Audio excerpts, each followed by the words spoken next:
estar acá, por ser parte de esta congregación. Vamos a orar de inmediato para comenzar este discipulado. Les ruego ponerse en pie. Vamos a orar al Señor, dar gracias por su benevolencia, por su bondad. Señor, te agradecemos tu misericordia. Gracias porque son nuevas cada mañana y nos deleitamos en ello. Disfrutamos de tu bondad, de tu benevolencia, y queremos bendecir tu nombre, queremos honrar tu nombre, queremos reconocer tu fidelidad para con nosotros. Gracias, oh Dios, gracias por lo que ha sido ya esta jornada de bienvenida a nuestros hermanos. Gracias porque en tu bondad estamos reunidos, en tu bondad estamos, Señor, como iglesia.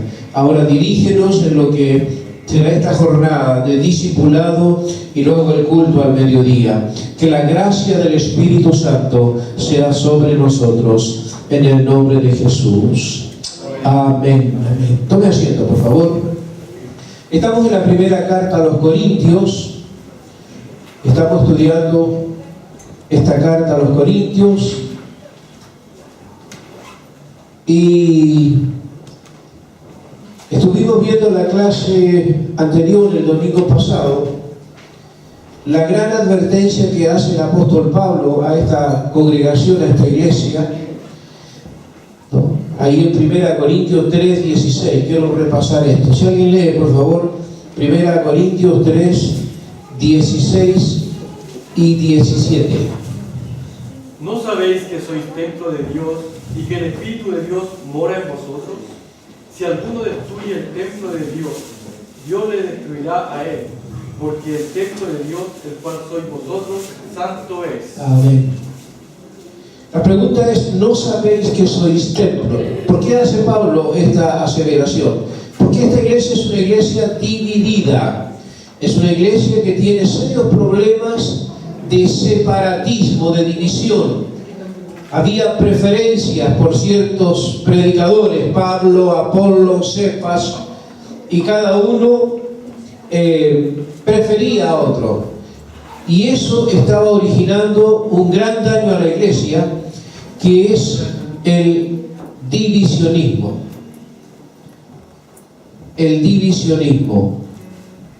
Y en este contexto Pablo dice, ustedes son templo.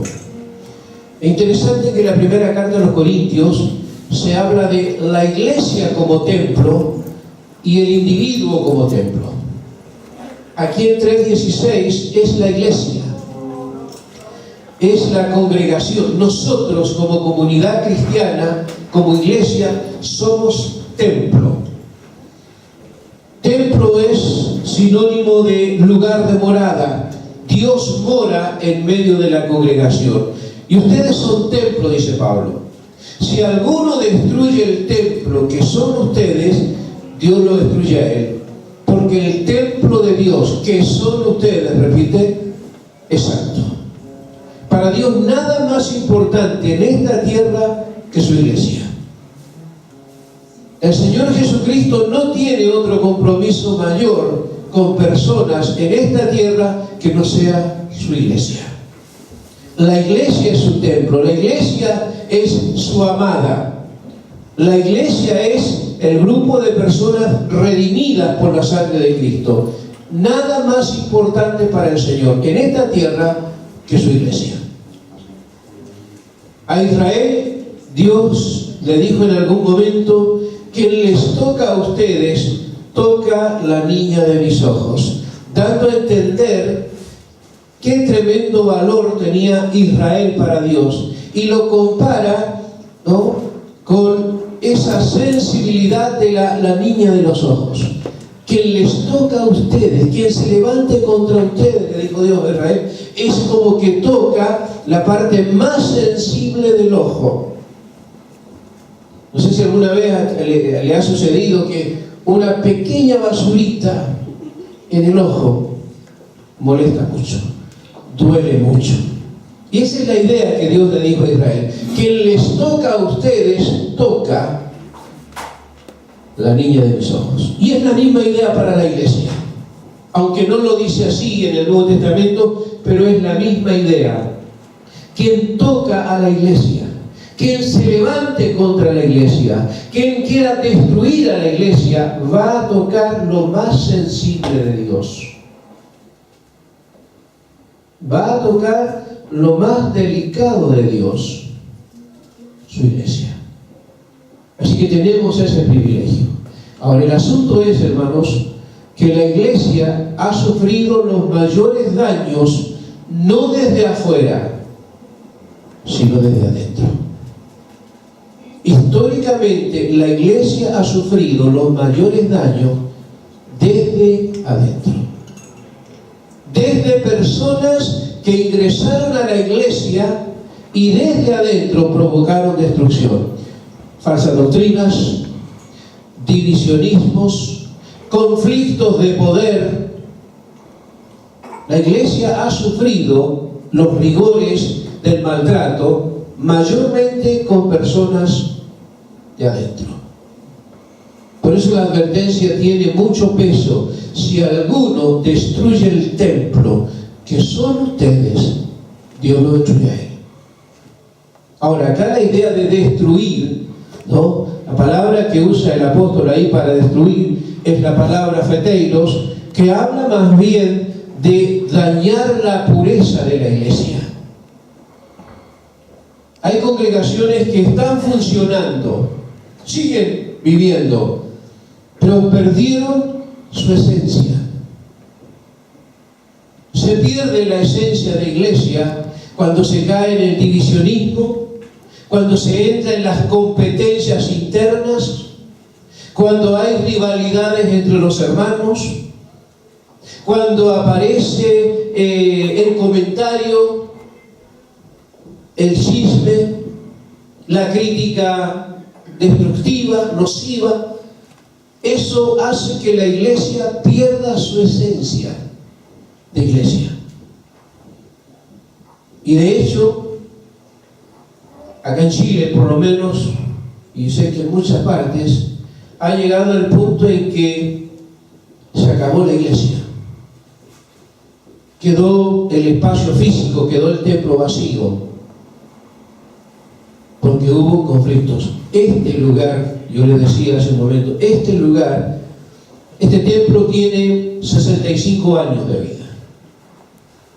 Lo compró un misionero hace muchos años. Era una casa, la habilitó, se hizo templo. Tuvo una época de gloria, en 65 años, tuvo una época de gloria, esto estaba lleno, mucha gente. Pero después murió ese pastor y vino otro pastor y la iglesia empezó a decaer. Y vino un tercer pastor y la iglesia quedó prácticamente sin nadie. Se perdió la congregación. Se dispersaron los hermanos. Se perdió. Una iglesia es un organismo vivo. Así la Biblia define a la iglesia como un organismo, como un cuerpo vivo que nace, crece, se desarrolla, se puede enfermar y hasta puede morir. Puede morir. Hay iglesias que lamentablemente han muerto. Literalmente se fue toda la gente. Se acabó la congregación. En otros casos, la gente sigue en el templo, la iglesia sigue teniendo gente, pero hay conflictos como los que habían en Corinto. Divisionismos, pleitos, envidias, como digo, chismes y otro tipo de comportamientos que hacen que la iglesia pierda su esencia. Y en ese sentido se destruye la iglesia. Se destruye, se pierde la esencia, se pierde el sentido de iglesia. Cuando entran doctrinas nocivas, doctrinas torcidas, la iglesia pierde su esencia. Y eso es lo que tenemos que cuidar, que no nos suceda. Ni menos vernos como causante de aquello. Si alguno destruye el templo, es la advertencia, si alguno destruye el templo, que son ustedes, Dios le destruye a él. Pobrecito de esa persona que promueve conductas que van a dañar a la iglesia, porque la iglesia del Señor es santa, la iglesia del Señor es pura, la iglesia del Señor es algo exclusivo en la tierra. Hay muchas religiones, muchas instituciones religiosas, pero la iglesia del Señor es única y se debe valorar de esa manera. El único que es exaltado y glorificado acá es el Señor Jesucristo. El único que merece alabanza y adoración es el Señor Jesucristo. Los demás somos todos colaboradores. Amén. Una advertencia que nos debe hacer reflexionar. Ahora, quiero ir al capítulo 4. Pablo da una exhortación muy interesante. Dada esta situación de conflicto y de preferencia que había en la iglesia, Pablo dice: considérenos los hombres, téngannos los hombres. ¿Qué dice? Así pues, téngannos los hombres por servidores de Cristo y administradores de los misterios de Dios. Téngannos la gente. Para quienes por la gracia del Señor estamos en el liderazgo, para quienes van a liderar, para cada uno de nosotros, la palabra del apóstol es: considérenos siervos de Jesucristo. ¿Qué es Pablo? ¿Qué es Apolo? Dice antes. Son los servidores. Son los servidores. Yo sembré, Apolo regó, pero el crecimiento lo da Dios. Quien hace crecer la iglesia es Dios y no los ministerios. Nosotros somos servidores. Considérenos la gente servidores. ¿Sí? Hay muchas iglesias evangélicas de corte pentecostal también, que usan esta frase: se dirigen al pastor como mi siervo. Nosotros lo hacemos en broma, pero si lo miramos en serio, si yo le digo al pastor mi siervo, ¿qué le estoy diciendo? Cambiamos la palabra siervo por esclavo. Mi esclavo.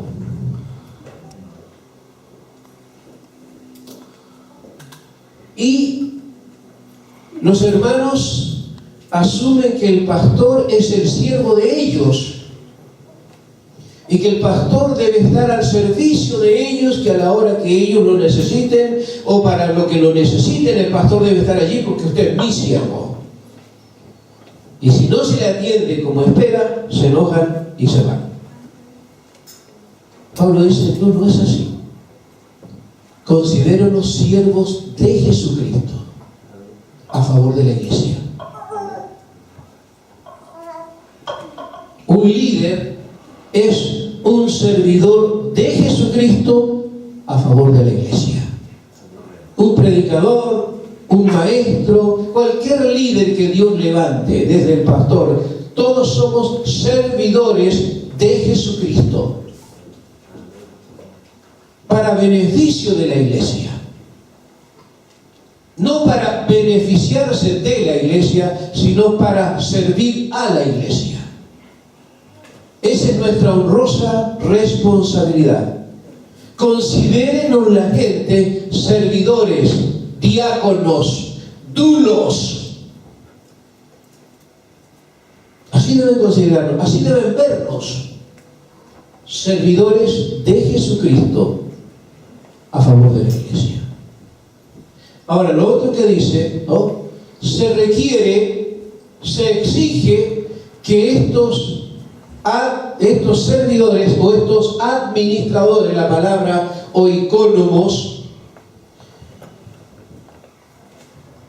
El administrador es el cuidador de la casa, el mayordomo de la casa antiguamente. Se requiere que estos administradores sean hallados fieles.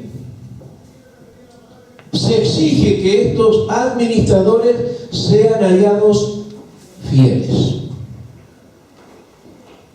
La palabra fiel, el griego pistis, habla de creíble. La exigencia para estos líderes, para estos obreros, para estos servidores, la exigencia es que sea fiel, creíble. Pablo decía a Timoteo, ¿no? Ahí en la segunda carta a Timoteo, Pablo decía a Timoteo, capítulo 2 de segunda de Timoteo: tú pues, hijo mío, sufre penalidades como buen soldado de Jesucristo. ¿Sí?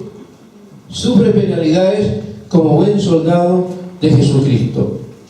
Pero el versículo 2: lo que has oído de mí ante muchos testigos, esto encarga a hombres fieles que sean idóneos para enseñar también a otros. El que enseña, el que dirige, el que lidera, debe ser fiel. Debe ser absolutamente creíble. ¿Quién quiere seguir a un líder mentiroso? ¿Quién quiere seguir a un líder en quien no se puede confiar? Porque no sabe si va a responder o no va a responder. ¿No? ¿Cuántos quieren seguir un líder así? Nadie. En la Biblia resalta que Dios es fiel. Es uno de los atributos muy resaltantes. Y fiel es creíble, absolutamente confiable. Dios es fiel porque su palabra no cambia. Lo que Él ha dicho se hace o se hará. Él es fiel. Él es creíble. Patricio. Es bueno, por ejemplo, recalcar ese principio como una manera de medir, ¿no? Muchas veces nosotros la fidelidad la asociamos, por ejemplo, con una iglesia muy abundante. Entonces pareciera que este pastor es creíble por la cantidad de gente que amontona o tiene. Sí. ¿Ya? Entonces este principio creo que es muy bueno. Van a llegar momentos en que van a haber iglesias muy abultadas, con mucha gente, pero la palabra creo que es la que tiene la razón. Sí. A veces no porque realmente hay una congregación con demasiada gente, hace, ¿no es cierto?, que realmente sea creíble la persona que está dirigiendo. Sí. Eso es fiel. Es esencial que la gente nos considere como creyentes, como líderes, como padres, porque hay un liderazgo también en la paternidad que ejercemos sobre nuestros hijos. Somos personas que estamos puestas para ser vistas, seguidas. Somos servidores, considérenos la gente servidores de Cristo. Y administradores de los misterios, de los asuntos divinos, de las verdades divinas. Cuidadores, mayordomos de los asuntos divinos. Todas las verdades, todas las enseñanzas contenidas en la palabra son asuntos divinos. Son verdades divinas de las cuales somos administradores, no dueños. No somos dueños de las verdades bíblicas, somos administradores. No somos dueños. No somos dueños de la iglesia, no somos dueños de las personas. Somos administradores. No somos dueños de los recursos que la iglesia iglesia tiene, llámese económico, llámese recursos humanos. No somos dueños de nada de eso, solo administradores.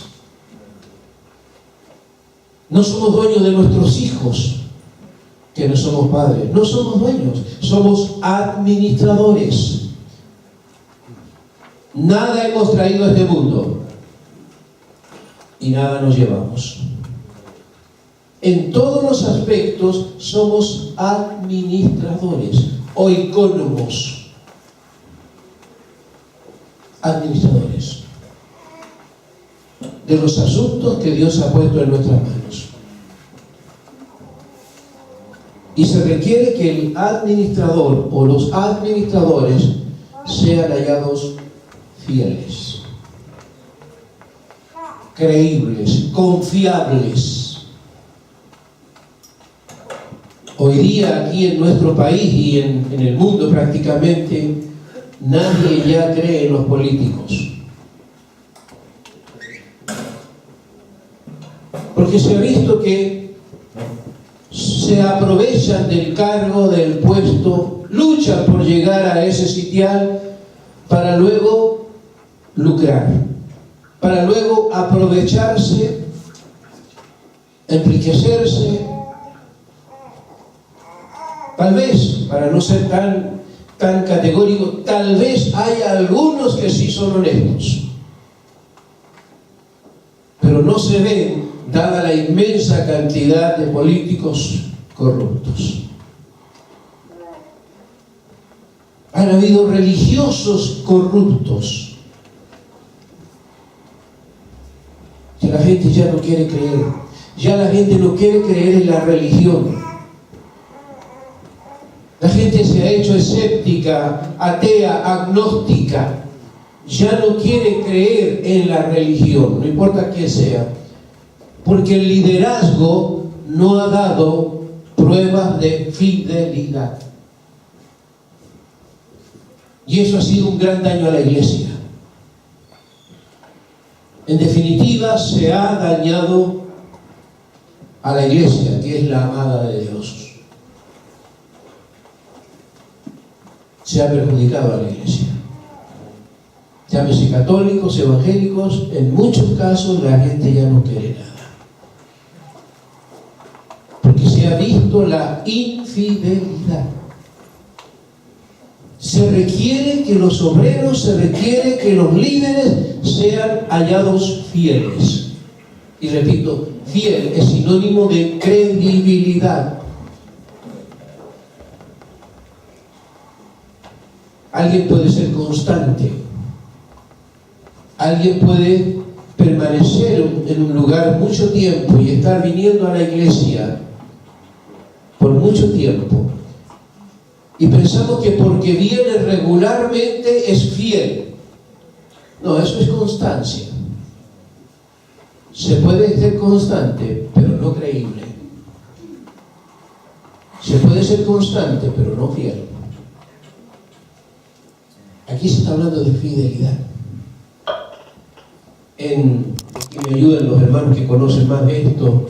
En imagen, hoy día se busca fidelidad. En audio, los entendidos, los expertos buscan fidelidad. Se está tratando de tener una televisión lo más fiel posible. Porque lo que nosotros vemos en televisión no es exactamente lo que realmente está en la imagen. O sea, hay distorsión. En sonido también hay distorsión. Entonces los expertos buscan fidelidad. Llegar al punto en que lo que escuchamos como música sea perfecto en relación a lo que salió originalmente. Que lo que vemos a través de una pantalla sea perfecto a lo que es originalmente. Eso es fidelidad. Es la misma idea en nosotros. Que tú sí seas sí y que tú no seas no. Esa es la gran enseñanza que Pablo le dice. Que los creyentes seamos fieles. creíbles, confiables, buenos administradores de los asuntos divinos especialmente. ¿Amén? ¿Consultas, comentarios? ¿Se entiende, hermanos? Si la iglesia es creíble, la gente va a venir. Si cada uno de nosotros desarrollamos la habilidad de ser fieles, la gente va a venir. La gente nos va a seguir. La gente va a creer. Y la iglesia será beneficiada. Dios ama a la iglesia y no quiere que nadie la destruya. Por eso la advertencia: si alguno destruye el templo, la iglesia, que son ustedes, Dios le va a destruir a él. Porque el templo de Dios, que son ustedes, es santo. Le pertenece exclusivamente a Dios. Hombres fieles, hombres creíbles. Volvemos al capítulo 4 de 1 Corintios. ¿Qué más nos dice acá?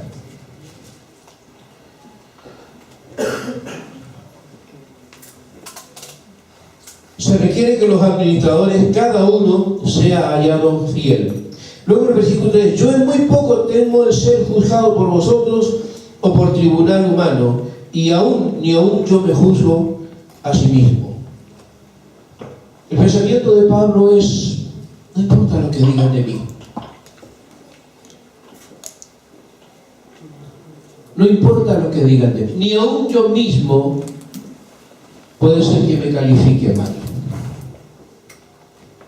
Pero cuidado con la iglesia. Siempre habrá gente que nos va a juzgar. Aunque seamos fieles, aunque seamos transparentes, aunque seamos idóneos, siempre habrá gente que va a juzgar, de una o de otra manera. Y en ese sentido Pablo dice: yo tengo en poco el ser juzgado por otros. Ni aún yo me juzgo a sí mismo. Porque el que me juzga es Dios. El que tiene la perfecta opinión de nosotros es Dios. El que en definitiva va a decidir nuestro destino es Dios. El que un día nos va a decir buen siervo, buena sierva, o nos va a decir mal siervo, es Dios. Nos debemos a Él. Nuestra conducta, nuestro comportamiento debe ser algo que agrade a Dios. Dejo la palabra. ¿Qué les parece? A ver, quiero escucharles un poquito. No quiero que se vea como un sermón, no es un sermón. Creo que en este principio que Pablo trata de corregir, ¿no? Que es algo que es muy habitual en nosotros, ¿no? Es juzgar nosotros mismos, a veces dejarnos juzgar por nuestra propia conciencia de actos o de situaciones muchas veces, ¿no? Entonces Pablo también está enseñándonos eso, que realmente a Dios le corresponde el juicio, no a nosotros. Muchas veces nosotros, frente a una oposición, ya dado al Evangelio, dado a podríamos decir, cuando nosotros tratamos de llevar a cabo esto, la resistencia que hoy día estamos hablando, ¿no es cierto?, de que hay una resistencia de inaceptación afuera, ¿no es cierto?, y nosotros muchas veces por esta inaceptación, nosotros mismos caemos en un estado de enjuiciar tal vez, ¿no es cierto?, estas cosas que realmente nos están llegando allá. Pero Pablo dice que no enjuiciemos, le corresponde a Dios. No sé si me estoy dando a explicar. Correcto. Sí. Claro, porque muchas veces nosotros pensamos que la fidelidad tiene que ver con los ministerios abultados. Y muchas veces no. Nosotros tenemos que mantenerlos creíbles frente a que veamos resultados o no veamos. Y muchas veces el desánimo, el desencanto de nosotros viene por esto, ¿no es cierto? Y de hecho viene como un enjuiciamiento a nosotros, a la labor que estamos haciendo. Sí. Pero si estamos en la palabra, no merecemos ningún juicio. Es la palabra, la veracidad de la palabra es la que realmente siempre tiene que estar en nosotros. Sí. No caer en duda de la veracidad de la palabra. Siempre la palabra que tiene que respaldarlo. Entonces Pablo dice, este juicio no te corresponde a ti, ni tu conciencia te dice lo contrario. Yo creo que también tengo que descartarla, porque un día Dios me va a juzgar. Pablo dice, yo en poco tengo el ser juzgado por vosotros. La palabra juzgar aquí se entiende más bien en este contexto criticado. Yo en poco tengo el ser criticado por ustedes. Ni aún yo me juzgo, y aquí la palabra juzgar tiene otro sentido, ni aún yo me juzgo o me autocalifico, porque el que juzga es Dios. La misma palabra juzgar tiene dos o tres sentidos. Uno juzga cuando discierne, cuando analiza una situación. Juzgamos. Tenemos la capacidad de juzgar lo que es bueno de lo que es malo, lo que es correcto de lo que es incorrecto. Hay un juicio. Tenemos la capacidad de discernir. Eso es juzgar. Y eso lo podemos hacer. Pero también la palabra juzgar se usa para criticar. No juzgue para que no sea juzgado. Es decir, no critique para que no sea criticado. Porque con la medida que mide, será medido. ¿Por qué miras la paja en el ojo de tu hermano? Dijo Jesús. Miras la mota, miras esa cosita pequeña y no te das cuenta de la tremenda viga. Eso es criticar.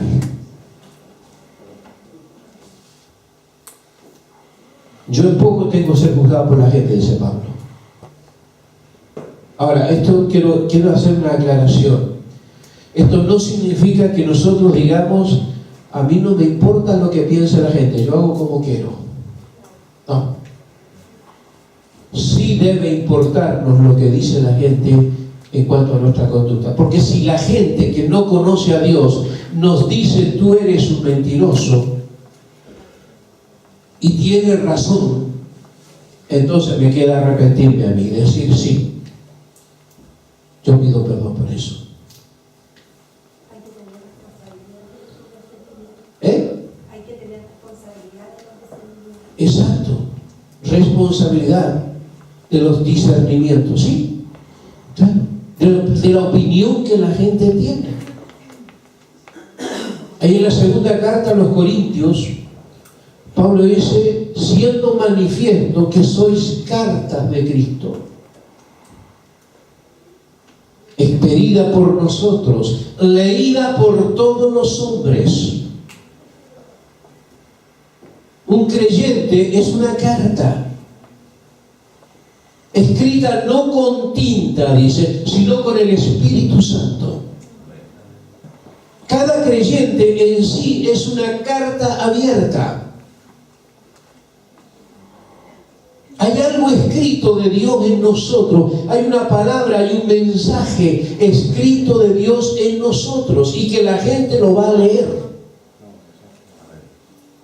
La gente va a leer del amor de Dios en nosotros. ¿Qué es lo que predicamos? Predicamos del amor de Dios. La gente va a leer si ese mensaje está en nosotros. Predicamos que somos salvos.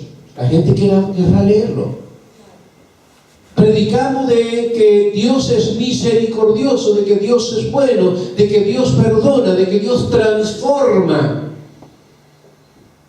Ese mensaje la gente lo va a querer leer. Somos carta leída de todos los hombres. Habrá personas que nunca vendrán a un templo.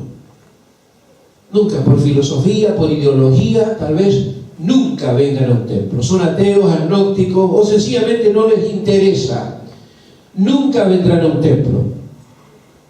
Pero podrán leer a Cristo en nosotros, en el trabajo, en la oficina, en la universidad, en el barrio. Podrán leer a Cristo en nosotros. Podrán leer algo de Cristo en nosotros. Pero si no hay nada, si nuestro testimonio no es adecuado, ¿qué van a leer? Entonces es importante el juicio que la gente tenga. ¿Sí? Pablo decía que me critiquen, en otras palabras. Yo tengo una conciencia limpia. No temo a la crítica de ellos en ese sentido. Si lo estamos haciendo bien, si estamos honrando bien al Señor, si estamos siendo fieles, qué lástima por los que critican. No lo podemos evitar. No lo podemos evitar. ¿Qué es lo que estaría pasando hoy en día con el tema de las diversidades? La iglesia se opone en contra de eso, contra el aborto, que es abominación a Dios, contra la unión de igualdad, que también está en contra del Señor, y vamos a ser criticados por eso, por ser una mente, por decir, una mente que nos trae los tiempos. Retrógrada. Y también que somos, ¿cómo es la otra palabra que dicen ellos? Que somos xenofóbicos. Si estamos ceñidos a las Escrituras, vamos a tener que tener una conducta acorde a la palabra, aunque eso signifique estar en contra de la opinión de la sociedad. Pero aquí hay dos opciones. ¿Quién nos juzga en definitiva? Nos juzga Dios. Nos juzga Dios. Si estamos ceñidos a la palabra, vamos a tener la crítica de afuera. Si queremos agradar a la gente de afuera, vamos a tener el juicio de Dios en contra. No tenemos alternativa. O agradamos a uno o agradamos al otro. La fidelidad nos exige, ¿no?, ser fieles a Dios. Fieles a la palabra. Que seamos hallados fieles. Fieles a lo que predicamos, fieles a lo que enseñamos, fieles a lo que creemos. Eso es fidelidad. Transparencia. Que si decimos que Dios cambia vidas, bueno, a mí me ha cambiado. Que si el Señor transforma, a mí me ha transformado. Y que puedan leer ese mensaje en nuestra conducta, en nuestra manera de hablar, en nuestra manera de ser. Eso honra a la iglesia, eso honra a Dios. Eso es lo que Dios espera de su iglesia. Por último, para cerrar, quiero con esta palabra del apóstol Pablo. Así que, versículo 5 del capítulo 4, así que no juzguéis nada antes de tiempo hasta que venga el Señor, el cual aclarará también lo oculto de las tinieblas y manifestará las intenciones de los corazones. Y entonces cada uno recibirá su alabanza de Dios. En algún momento el Señor vendrá por su iglesia y juzgará a los suyos. Juzgará a su iglesia. A algunos les dirá siervo malo, negligente, pero a otros nos dirá siervo fiel, siervo justo. Como Dios juzgó la conducta de Job. ¿No has visto a mi siervo Job?, le dijo al diablo, varón justo, temeroso de Dios y apartado del mal, y que no hay nadie como él. Ese fue el juicio de Dios para Job. Dios juzgó a Job como varón íntegro, recto, apartado del mal. Dios juzgó a Noé como varón justo. Dios tiene su juicio de nosotros. Y cuando Él regrese, ese juicio será evidente.